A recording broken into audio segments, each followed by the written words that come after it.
Hello YouTube. This afternoon we are going to change the spark plugs in a 2015 Yukon Denali XL.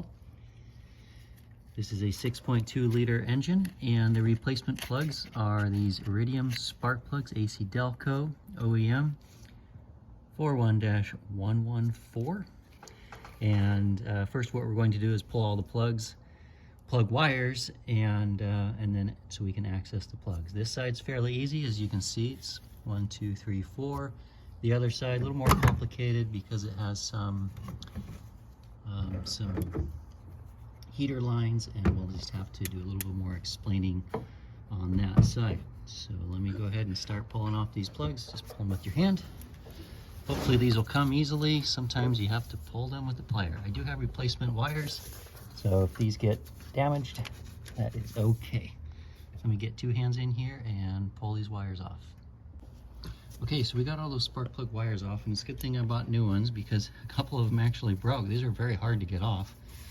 I even had a tool to try to get them off, but squeezing this end, one of them even just pulled out at the very end there. So just be careful, and it's always a good idea just to replace the plugs with it, the wires with it, which I've done. So what we're going to do now is remove the spark plugs. You can see down here, we will just move these wires aside, and I have my spark plug socket, it's a 5/8 with some wobbly extensions, and loosen it up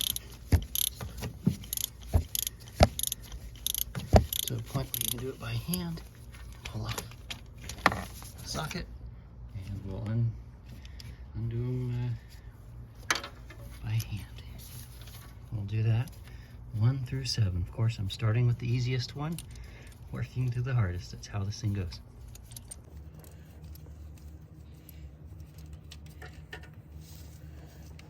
All right, got that one out. I always like to put just a little bit of anti-seize on these. It's aluminum block.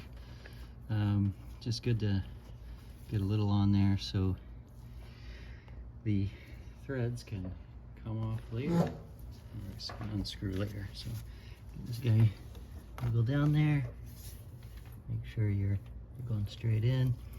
These plugs are pre-gapped. If you buy these OEM kind, you're good to go. Just screwing them in. So we'll go ahead and do that, and we'll move on to the others. Tighten these snug. I think the spec is 15 foot-pounds. You really don't have to do that much to get these snug. I'm not going to use a torque wrench, but I'll just get these in good and snug. I'm about on the second one, just about to pull the second one out. Threads are really long on these, so it just seems like you're going forever. Again, here's the spark plug coming out, and just about to get the new one in after I put a little bit of anti-seize lubricant on the threads.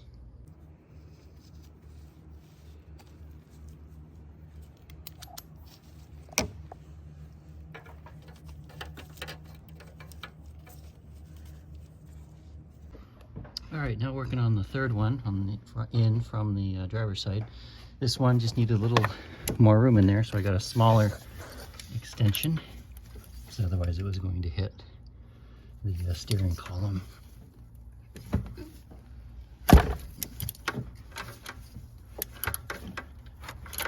Loosen it up.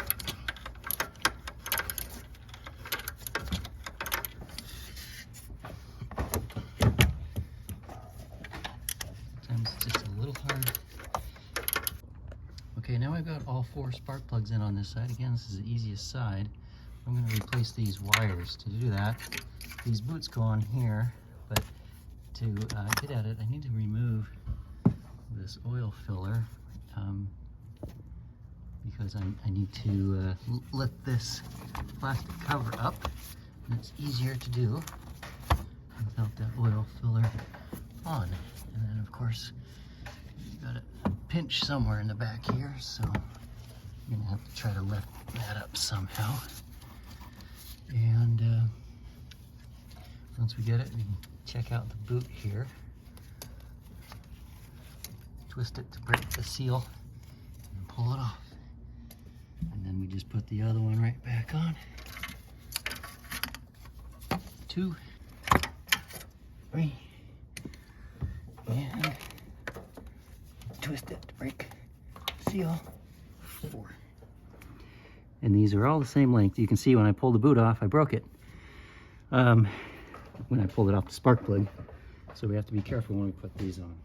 So we'll go ahead and drip down the new one. You can't really see from your angle, but I push it on there and you can hear it and click in. And then I get this in there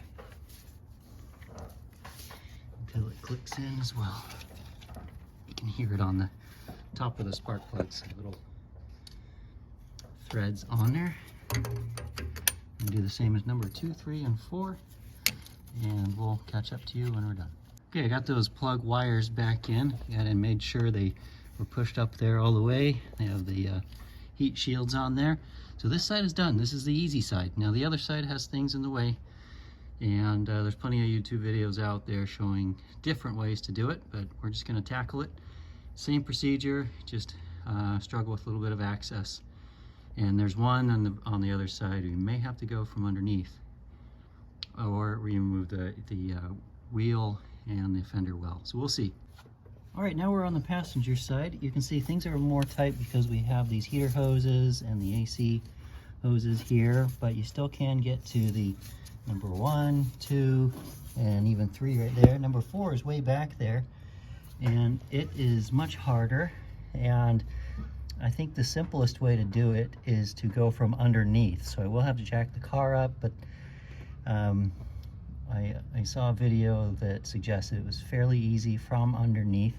We're just going to go at it here, and if I run into any other tips that are worth sharing, I will.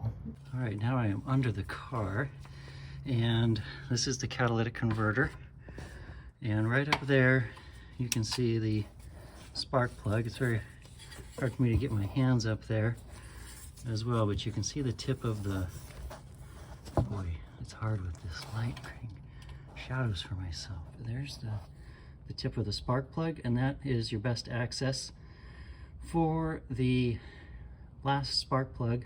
That's at the back of the engine on the passenger side. So let me get my socket up there and get that guy out, and then one back in. All right, so getting that last spark plug from the bottom was the trick. I just jacked the car up, put it on a jack stand, and you have to make sure you use a swivel ratchet, otherwise it's just too tight to get in there.